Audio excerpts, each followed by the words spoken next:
Estuvimos estudiando hace unos días sobre el principio de sustitución. Yo creo que es un concepto que a veces mucha gente no ha escuchado o no conoce de una manera nominal, pero sí lo conocen en la práctica. Pero lo que vamos a hacer esta noche es que vamos a ahondar un poquito más a entender cómo si tenemos un elemento en las escrituras y ese elemento que tenemos en las escrituras lo quitamos donde está y colocamos en cambio de él el significado de ese elemento, vemos que el texto se amplía mucho más y aparte de eso nos permite entender muchas más cosas y muchas más figuras y por qué en las escrituras nos hablan de una manera tan simbólica en muchas ocasiones que a veces nosotros no comprendemos. Pero bueno, para comenzar voy a presentar este PowerPoint para que lo veamos más claramente, porque la vez pasada que lo presenté, lo hicimos de una manera que fue más bien para que fuéramos instruyéndonos y fue verbalmente, pero ahora lo vamos a hacer gráficamente para que sea mucho más entendible. Ok, tal como ustedes están viendo ahí, dice claramente, el principio que vamos a tratar se llama el principio de sustitución. Ustedes como ven ahí, puse una gráfica de una Biblia.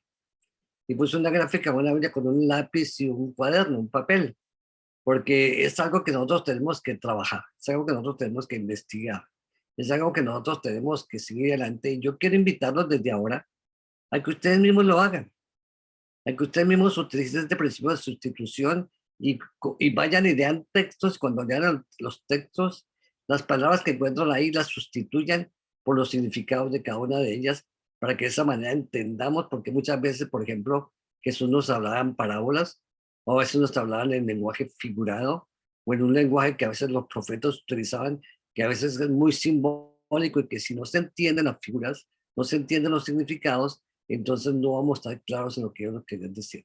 Ok, vamos a empezar. La mayoría de nosotros al leer y estudiar las escrituras utilizamos el principio de sustitución. Lo hacemos de una forma casi mecánica. Incluso todo predicador de cualquier iglesia, no importa la iglesia que sea, lo utiliza ante sus feligreses.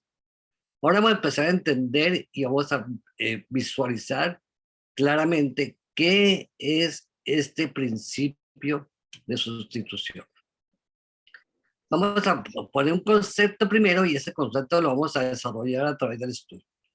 Las escrituras representan símbolos, figuras, y representan muchísimos elementos en la Biblia que a veces nosotros nos damos cuenta que son un poquito difíciles de entender, como números, parábolas, etc. Si estos son sustituidos apropiadamente por el significado que las mismas escrituras nos dan, escuchen mi hermano, es las mismas escrituras que nos tienen que dar los significados, no es algo que nosotros tenemos que sacar fuera de las escrituras, es la misma escritura la que nos tiene que dar la manera de entender el significado de ese símbolo, de esa figura, de esa parábola. Entonces, si hacemos eso, nos permite entender el verdadero significado y el mensaje del texto bíblico. Asimismo, nos permite comprender el lenguaje espiritual que lleva o que está depositado o que Dios le quiso poner a ese texto bíblico para que nosotros lo entendiéramos. Recordemos que Jesús nos dijo un principio muy importante que aquí lo vamos a ver, que dice escudriñar las escrituras. Entonces, al escudriñar las escrituras y utilizar este principio de sustitución, entonces vamos a saber y comprender mucho mejor todo lo que tiene que ver con el lenguaje espiritual que hay en las escrituras. Para eso vamos a empezar a ver unos ejemplos para que de esa manera nos vayamos captando y mirando qué es este principio.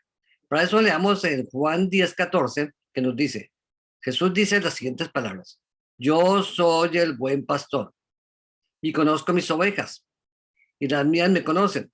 Cuando uno lee este texto puede pensar de un pastor que está allá en el campo y que hay animalitos, ovejitas, y que él las llama y las ovejitas lo entienden.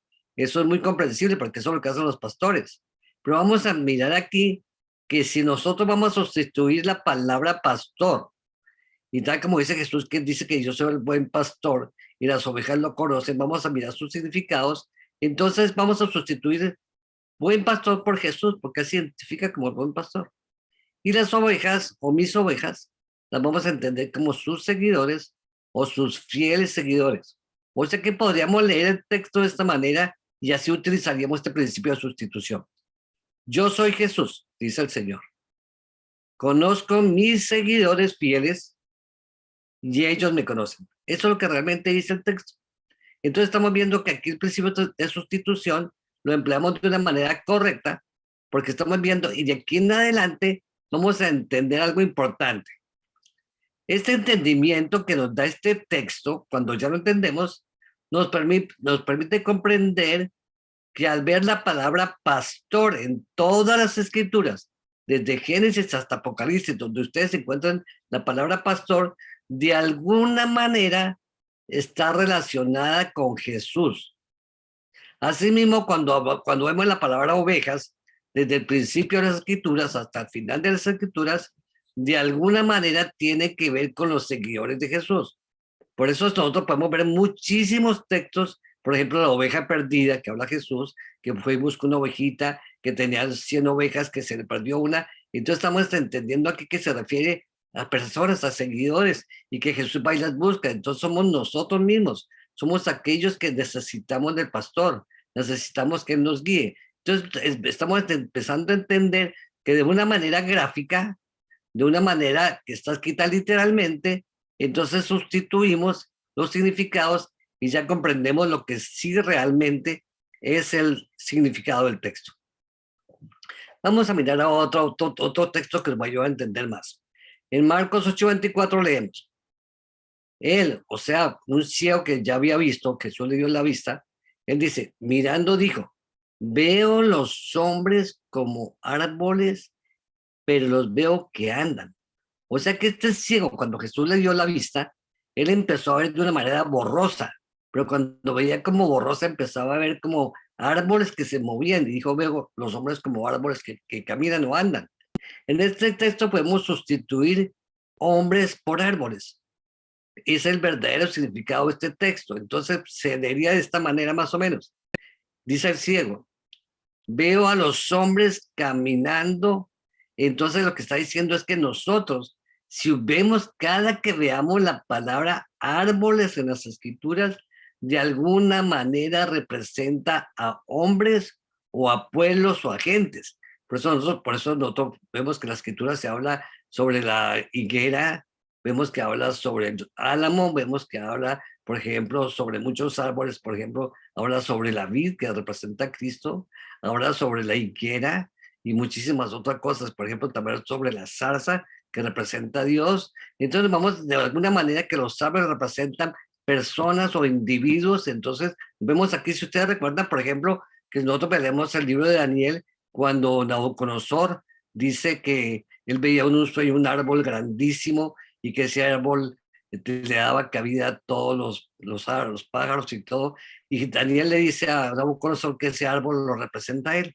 Entonces damos cuenta que evidentemente vemos desde Génesis hasta Apocalipsis que los árboles representan personas o representan entidades o representan de alguna manera pueblos también. Entonces ya vemos esa sustitución. Entonces cuando leemos el texto tenemos que mirar el contexto para entender el verdadero significado.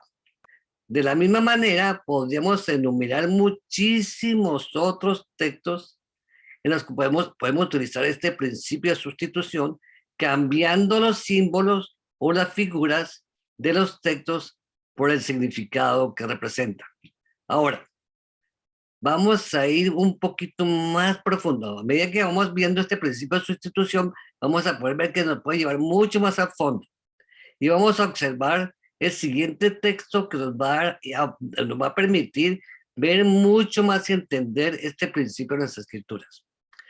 Romanos 8:39 nos dice, ni lo alto, ni lo profundo, ni ninguna otra cosa creada nos podrá separar del amor de Dios, o sea, el amor ágape que habla aquí. Eso ya lo vimos hace unos días sobre el amor ágape, que es en Cristo Jesús, Señor nuestro.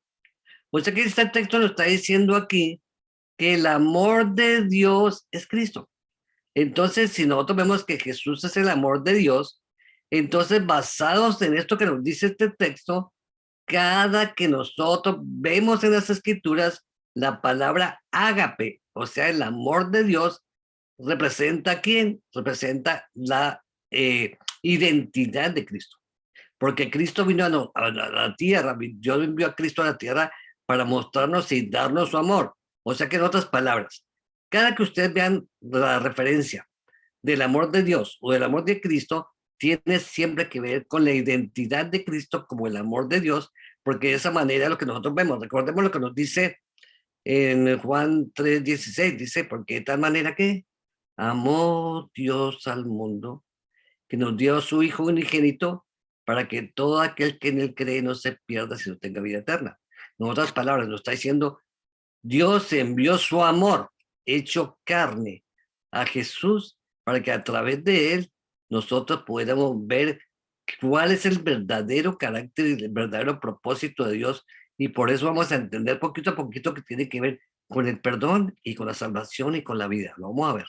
Pero entonces vamos a ver, ya teniendo claro que si podemos sustituir la palabra ágape en las escrituras, o sea, amor, por Jesús, vamos a leer un texto donde está esa palabra ágape y lo vamos a leer, pero ya no vamos a leer solamente lo que nos dice 1 Corintios sobre el amor, sino vamos a personificar el amor en este texto, en la persona de Jesús, en la obra de Jesús, en el carácter de Jesús y en lo que Jesús quiere darnos a nosotros y que nosotros tengamos su identidad en nosotros, como dijo Pablo, que ya no vivo yo, sino vive Cristo en mí, o sea, que en nosotros viva el amor de Cristo. Vamos a leerlo. Y dice, si yo hablase lenguas humanas y angélicas y no tengo amor, pues entonces diría aquí, y no tengo a Jesús, vengo a ser como metal que resuena o címbalo que retiña. O sea, hermanos, aquí en este primer texto nos damos cuenta que si nosotros tenemos el amor de Cristo, nosotros tenemos un verdadero significado, tenemos un verdadero propósito. Y cualquier cosa que hagamos tiene un significado de acuerdo a la voluntad de Dios. Pero si no tenemos a Cristo, dice aquí que somos como un metal que resuena, un símbolo que retiñe, o sea, hacemos como, por llamarlo así de alguna manera, un escándalo, pero ese escándalo no lleva a nada, no damos ningún mensaje. Entonces, vamos a seguir leyendo.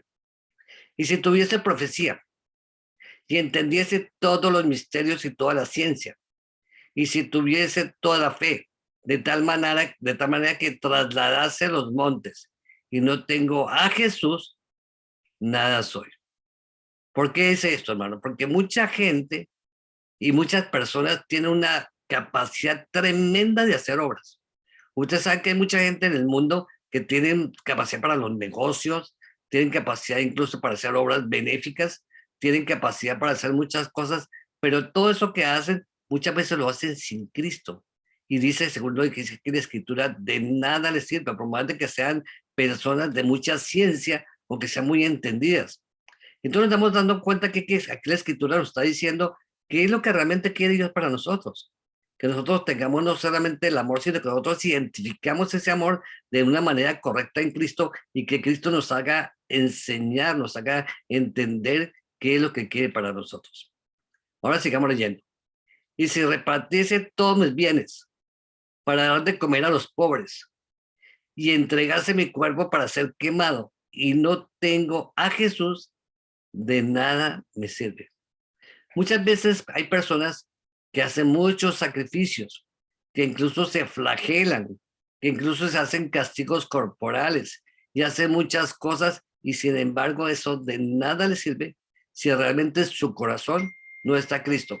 Vemos, por ejemplo, el caso de personas que hacían mucho, que los fariseos, por ejemplo, que hacían muchas cosas, ayunaban, muchas veces hacían muchos sacrificios de acuerdo a la ley, pero cuando tenían que demostrar su amor ante Dios y ante los demás no lo hacían. Por eso Jesús les decía que ellos ni siquiera ayudaban a los pobres, ni a las viudas, ni a ninguno, porque ellos solamente hacen cosas de una manera exterior, a que aparentaban, pero no tenían realmente el sentimiento o la identidad de Cristo y de su amor. Ahora, versículo 4. Veamos aquí esta parte, me parece muy bonita. Jesús es sufrido, es benigno. Exactamente, tal como lo dice en el libro de de Isaías 53, que dice que Jesús sufrió por nosotros, que Jesús fue sacrificado por nosotros, que Jesús cargó sobre sí todos nuestros pecados. Entonces lo vemos aquí claramente, Jesús no tiene envidia. Es una de las características más bonitas de Jesús fue esa, que Jesús nunca hizo nada en contra de los demás, ni nunca quiso algo de los demás. Al contrario, él vino fue a darnos, él vino a brindarnos, porque él dijo claramente que él había venido para dar el evangelio y dar su vida por nosotros. Jesús no es jactancioso, no se envanece, no hace nada indebido, no busca lo suyo, no se irrita, no guarda rencor.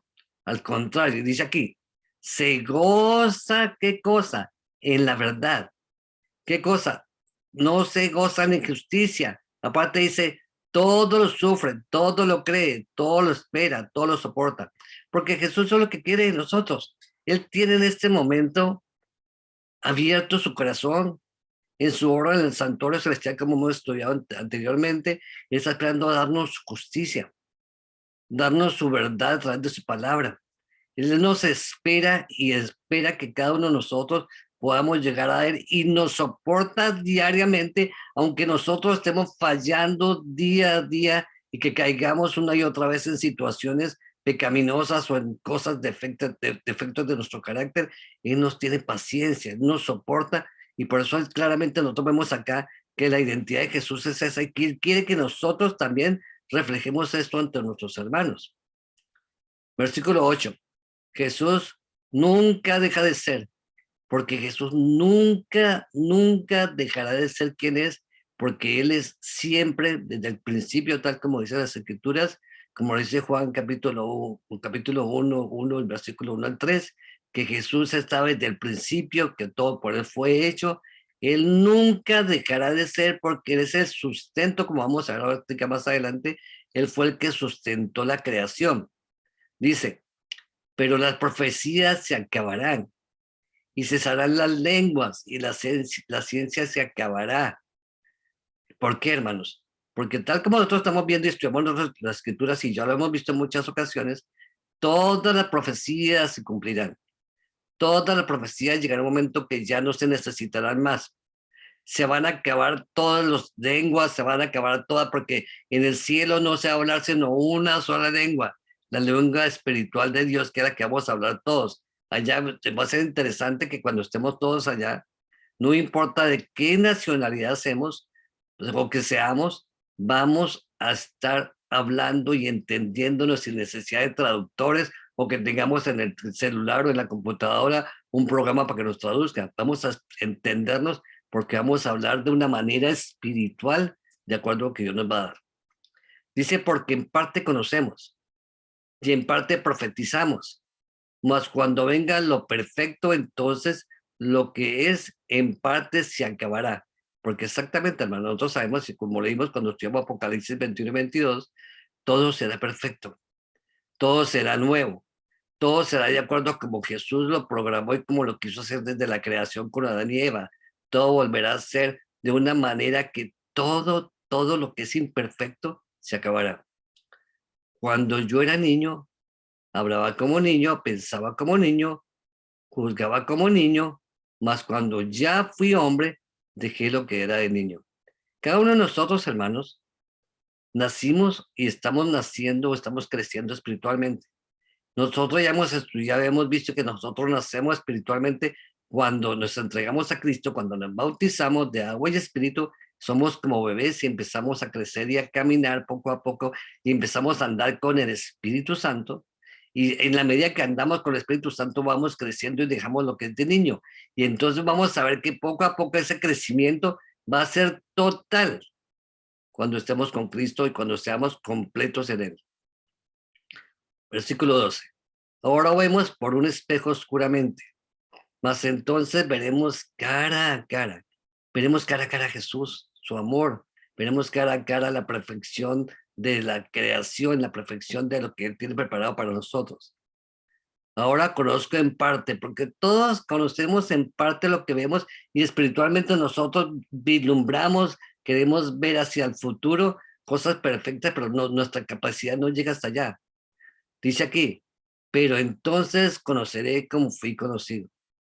Cada uno de nosotros llegaremos a ser tan conocidos por Dios, por toda la creación, que muchas cosas que nosotros ni siquiera entendemos de nosotros mismos nos van a ser reflejadas, nos van a ser enseñadas y nos van a ser mostradas por qué pasamos por situaciones, por qué pasamos por luchas, por qué pasamos por angustia, por qué pasamos por problemas de salud o muchas otras cosas. Y entonces se nos revelará todo esto. Todo eso lo conoceremos perfectamente. Dice, y ahora permanece ¿qué cosa? La fe, la esperanza y Jesús, o sea, su amor permanece, así como Él permanece, su amor también permanece. Estos tres, pero el mayor de todos, ¿quién es? Jesús. Y tal como vemos aquí en esta gráfica, puse esta imagen porque me pareció muy bonita, porque es la manera en que Cristo nos está mostrando su amor, su perdón, y nosotros si nos ponemos ante sus pies y nos doblegamos a Él y aceptamos que sea su Espíritu el que vea en nosotros, podemos empezar a entender mucho más claro lo que es su amor y su comprensión. Basados en este principio de sustitución, ahora podemos aplicarlo a otros textos. Ustedes saben, hermanos, que hay un lenguaje en las escrituras que poco se estudia. Y a mí me ha gustado estudiar este lenguaje porque creo que es un lenguaje que no solamente es importante, sino que tiene detrás de eso muchísimos significados profundos. Vemos aquí en este texto de Mateo 18, 21 al 22, que Jesús y los discípulos se hablaban de esta manera. Vamos a leerlo. Entonces se le acercó Pedro y le dijo, Señor, ¿cuántas veces perdonaré a mi hermano que peque contra mí? ¿Hasta 7?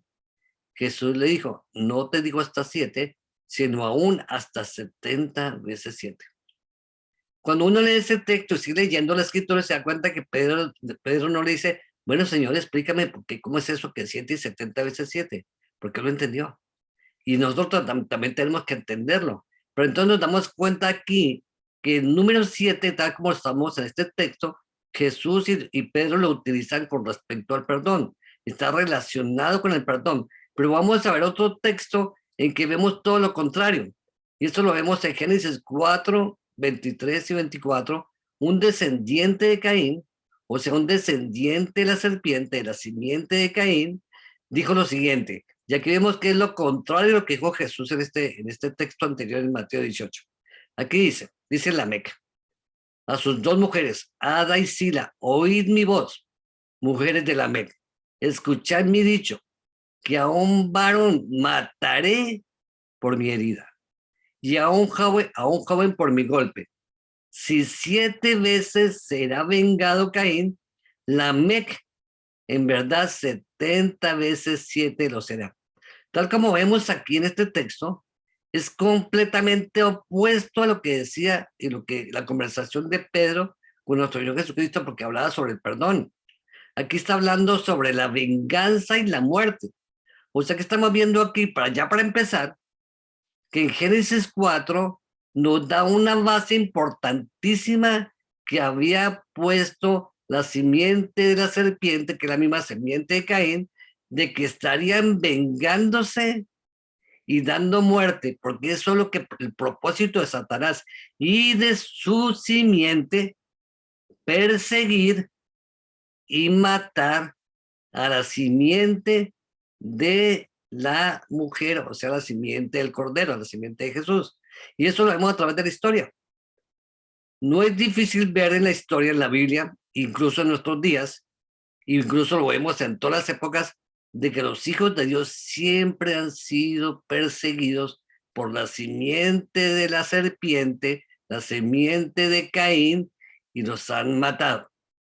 Vemos lo que está pasando en este momento en muchos países asiáticos. Vemos lo que está pasando en países musulmanes. Cualquiera que habla de Cristo, que saca las escrituras o que pregona el evangelio, lo decapitan, hermanos. Lo matan. Eso, y vemos lo que está pasando ahorita en Afganistán y en otros países, que están acabando con todos los cristianos, pero no están diciendo, mire, tranquilos, váyanse de aquí, tranquilos, no, nosotros comprendemos, no, tranquilos, ustedes váyanse a evangelizar a otro lado. No, así no hacen. Los cogen, los decapitan, los torturan y hacen una infinidad de cosas. Entonces damos cuenta que así como sucedió en esa época, sucedió también en la antigüedad. Y esto viene desde Génesis 4, hermanos.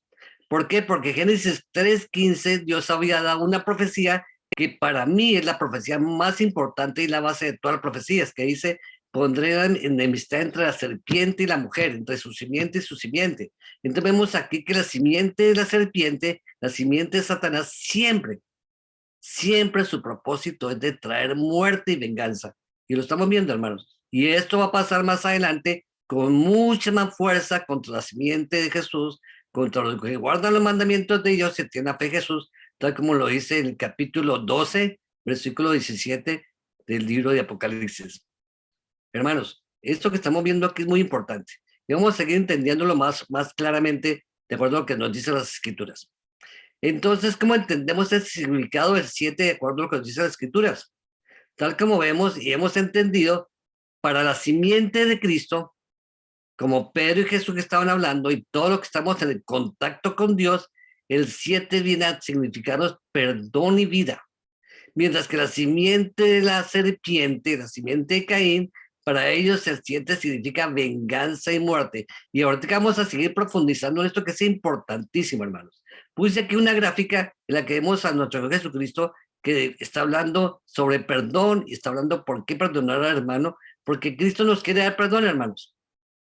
Cristo está en el santuario en este momento celestial, dándonos una obra de perdón, de justificación. Él está dando una obra no solamente de justificación, sino de vida y de vida eterna. Pero ¿quién no quiere que Jesús haga esa obra? ¿Quién no quiere que el mundo entero entienda la obra de Cristo? Satanás. Y por eso, de todas maneras, mucha gente, hermano, y yo hago aquí un llamado, para los que no entienden la obra de Cristo en el santuario celestial y la obra de expiación que Él hace con su sangre por cada uno de nosotros, entiendan por favor esto, porque esto no solamente tiene que ver con la vida y la vida eterna de cada uno, sino quizás con la muerte y la muerte eterna del que no entiende o el que lo rechaza. Ahora vamos a mirar algo aquí interesante que nos dice en el libro de Mateo 12, 43, 45, para que vayamos entendiendo mucho más este significado y poner de esa manera, mucho más entenderlo gráficamente. Cuando el espíritu inmundo sale del hombre, o sea, todos nosotros en algún momento hemos sido poseídos por el espíritu Satanás o hemos estado en pecado. Entonces nosotros, el Espíritu cuando sale de nosotros, cuando Dios saque ese Espíritu, cuando el Espíritu Santo saque ese Espíritu inmundo de nosotros, ese Espíritu inmundo anda por lugares secos buscando reposo, buscando en dónde meterse. Entonces dice, voy a volver a mi casa donde salí, o sea, voy a volver al hombre donde yo estaba. Y cuando llega y la haya desocupada, si está desocupada, barrida de adornada, o sea, si no hemos llenado nuestras vidas con el Espíritu de Cristo, con el Espíritu Santo, que el Espíritu Santo debe llenarnos, entonces esos espíritus vuelven de nuevo a nosotros, se nos meten de nuevo. Por eso mucha gente dice, ¿yo qué hago? Yo tengo el problema de que me estoy alcohólico, yo quiero dejar el alcohol, pero yo estoy en mi casa, me quedo encerrado un mes, me quedo encerrado 2 meses, pero salgo a la calle y lo primero que hago es voy y vuelvo y tomo, me emborracho y yo no sé cómo hacerlo. ¿Por qué? Porque no ha llenado su vida con el Espíritu Santo. Si llena su vida con el Espíritu Santo, que le pongan todas las botellas de licor, no las va a consumir porque el Espíritu Santo ha llenado su mente, su conciencia, su espíritu, y de esa manera el espíritu no puede volver a entrar. Y sigue diciendo el texto. Entonces, cuando la encuentra barrida de adornada y vacía, entonces dice ese espíritu inmundo, va y trae consigo otros 7 espíritus peores que él. Y entrados moran allí, y el postrer estado de aquel hombre viene a ser peor que el primero. Y dice aquí, así también acontecerá con esta mala generación. Hermanos, este llamado que nos hace Jesús aquí es importante, porque nos está diciendo que estamos en una generación en este momento que cada vez las cosas son peores, llaman a lo malo bueno y a lo bueno lo llaman malo. Cada vez el Espíritu de Dios se está alejando de ellos, de mucha gente, y cada vez se están llenando de más espíritus y la sociedad en general se está llenando, los que no están con Dios, los que no están con Cristo, se están llenando de espíritus inmundos y los están llevando a hacer cosas que estamos viendo terribles. ¿Qué estamos viendo? Que ya en este momento ya no se sabe si son hombres, si son mujeres, que en qué están, qué es lo que hacen. Vemos por todo lado pornografía, vemos por todo lado asesinatos, vemos por todo lado muchas cosas que a veces uno se queda asombrado de hasta dónde ya ha llegado la maldad. Por eso Jesús dice claramente que la maldad aumentaría y el amor de muchos se enfriaría. ¿Por qué? Porque quiere decir que los que no tienen el Espíritu de Dios son llenados con estos 7 espíritus demoníacos y los van a llevar a una destrucción. Quizás en este momento están disfrutando, quizás en el momento están gozando, pero cuando llegue el momento que tengan que ir a un juicio ante Dios, definitivamente van a terminar peor, van a ser destruidos. Entonces vamos a leer este texto y lo vamos a leer y lo vamos a entender qué es lo que significa, de acuerdo a lo que hemos visto con el principio de sustitución.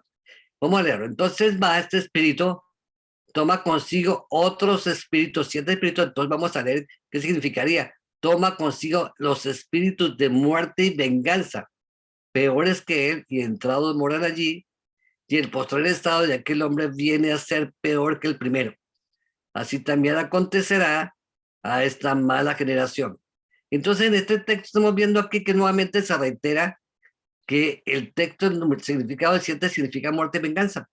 Y estamos viendo aquí que significa no solamente muerte y venganza, significa también muerte eterna y venganza eterna, que es lo que trae Satanás.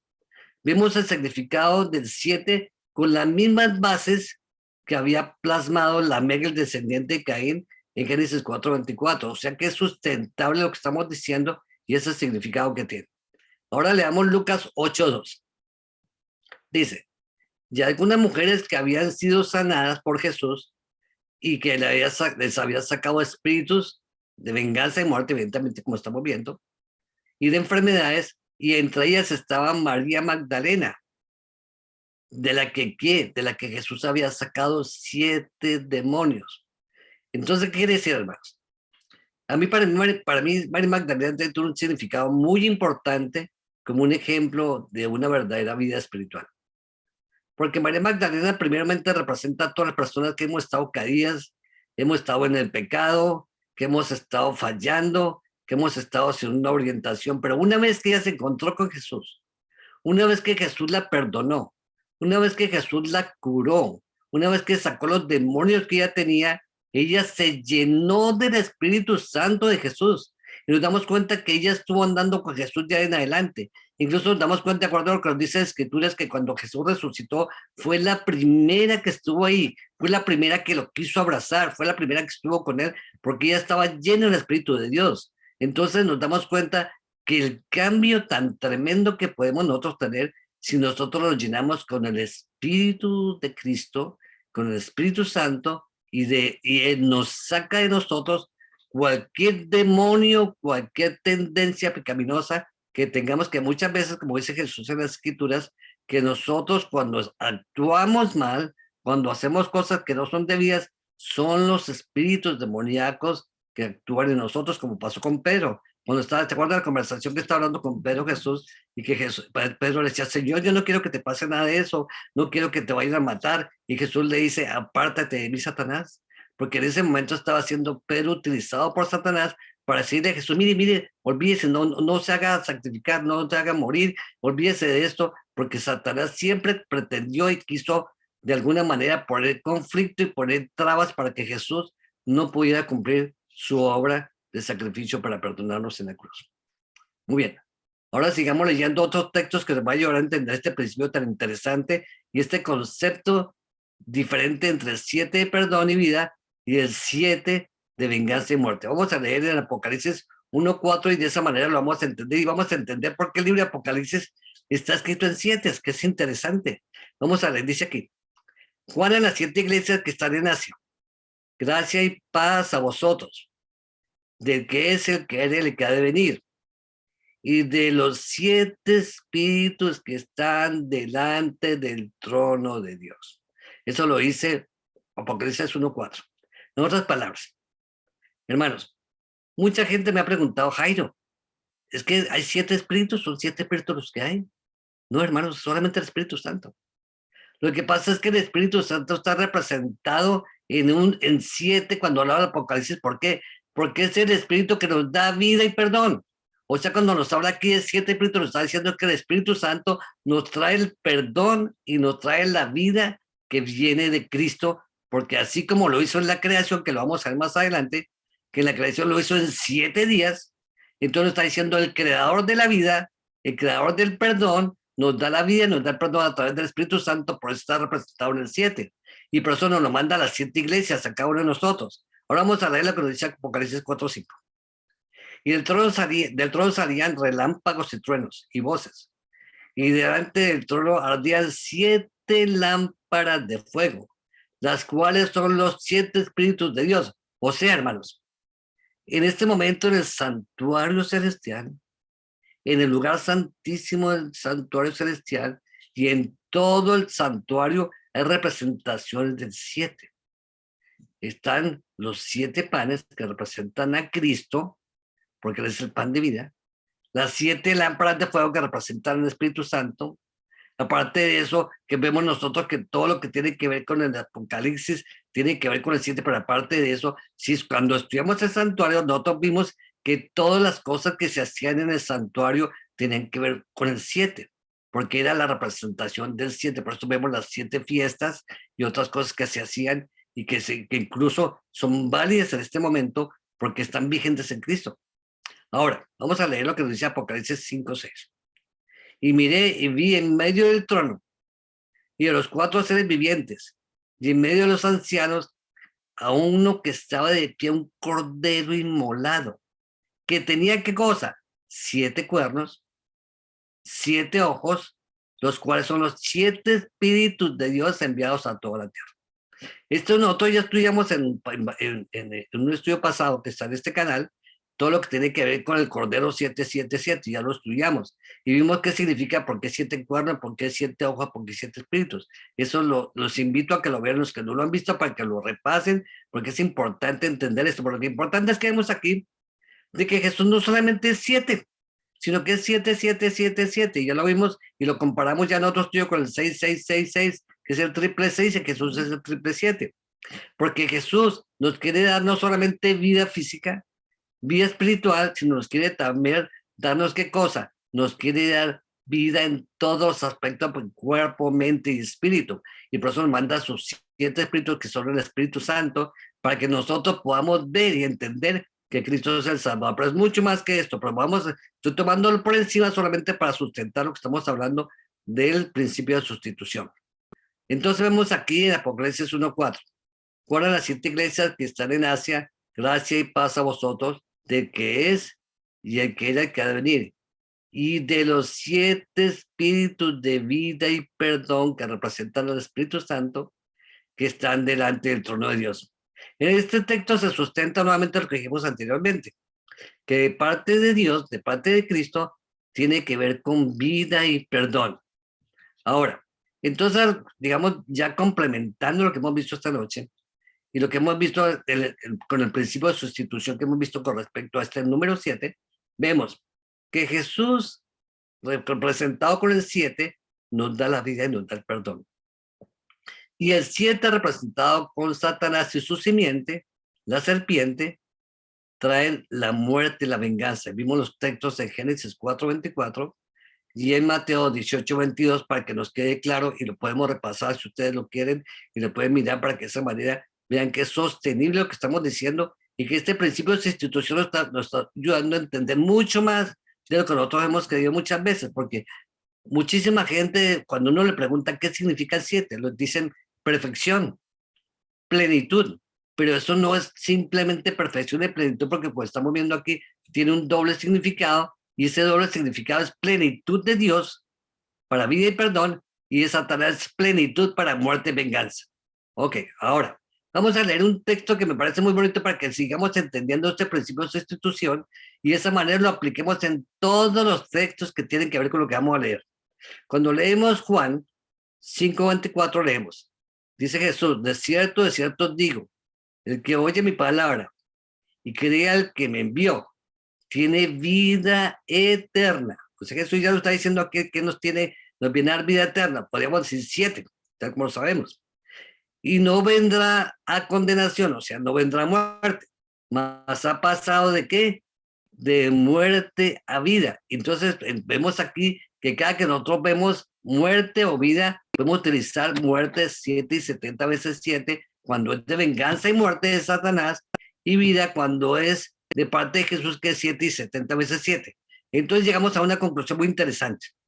Cuando estaba Pedro hablando con Jesús, dice, Señor, debo perdonar a mi hermano 7 veces. Jesús le está diciendo, no 7 veces, sino 70 veces 7. O sea, le está diciendo, no lo perdones en tu vida, por toda tu vida, sino perdónalo por la vida eterna, porque Jesús es el que nos da el perdón eterno y por eso 70 veces 7. Ok, conclusión. Vamos a ver la conclusión. Y esto es interesante. Jesús tiene un conflicto en este momento con Satanás. Desde el comienzo de las escrituras y el comienzo de la eternidad, vemos incluso antes de que la tierra se creara con vida, ya había un conflicto con Jesús y Satanás en el cielo y por eso fue expulsado Satanás.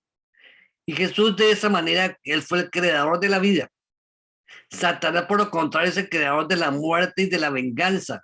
Jesús, cuando nosotros caímos, cuando Adán y Eva pecaron, perdieron la vida, entonces tuvieron que venir a que Jesús, de parte de Jesús, recibieran perdón. Y por eso la simiente de Jesús necesitamos perdón y vida a través de Jesús. Y Jesús vino para darnos vida y perdón, y la obra de Jesús para darnos vida y perdón. Mientras Satanás quiere que el mundo entero tenga muerte y venganza, no solamente física, sino muerte y venganza eterna. Y entonces vemos ese conflicto y ya lo hemos identificado con este estudio que estamos viendo sobre el principio de sustitución. Ahora, vamos a leer lo siguiente.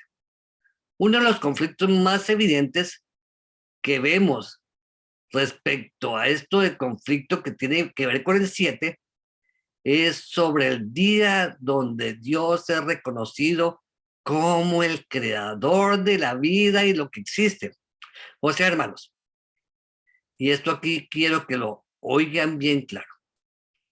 El día sábado, cuando nosotros reconocemos que el día sábado es el séptimo día, de acuerdo a la voluntad y de acuerdo a la creación, nosotros reconocemos primeramente que Dios es el creador de la vida y de todo lo que existe, tal como nos lo dice en Génesis, y en 2, 1 al 3, que fue el creador de todo. Y lo sustenta en el mandamiento en Éxodo 28, 11, cuando dice que todo lo que existe, el sol, la tierra y todo lo que hay en ellos, todo el universo, todo fue hecho por él. Entonces nos damos cuenta que el pueblo de Dios, la simiente verdadera de Dios, los que guardan los mandamientos de Dios y tienen la fe en Jesús, no solamente reconocen al creador de la vida, sino que aparte de eso rechazan cualquier movimiento, cualquier doctrina de la simiente de la serpiente que nos quiera sacar de esa comunicación y de esa relación de vida con Dios. Esto es importante, hermanos, porque muchísima gente no cree en la validez del sábado como el séptimo día de la obra de Cristo, y que la obra de Cristo dicen que ya fue clavada en la cruz, que no se necesita el sábado, que el sábado era para el antiguo pacto, pero que el nuevo pacto no tenemos por qué guardarlo. Todo lo contrario, hermanos. En la obra de Cristo está mucho más vigente, porque en la obra de Cristo vemos que cada que Jesús hace alguna cosa está representado con 7, y con ese 7 tiene que ver con la creación, que es el creador de la vida, el creador del perdón, el que nos da la vida y el perdón. Y si nosotros desligamos en el tiempo y en la obra de Cristo ese concepto, entonces estamos unidos aquí al enemigo, estamos unidos a la simiente de la serpiente, que por lo contrario, tal como lo dice Apocalipsis 12, persigue a los que guardan los mandamientos de Dios y tienen la fe en Jesús. Ahora, el libro de Apocalipsis está estructurado en 7, eso lo sabemos todos, porque es el testimonio, el mensaje profético de Jesús para darnos vida y perdón. Y no solo en esta vida, sino en la vida eterna, o sea, 70 veces 7. Vemos el epílogo, o sea, el final de este conflicto entre las dos simientes, de acuerdo como fue profetizado en Génesis 3:15, Satán y su simiente tendrán finalmente muerte y muerte eterna, o sea, 7 y 70 veces 7, tal como el mismo Lamec, descendiente de Caín en Génesis 4:24, lo profetizó.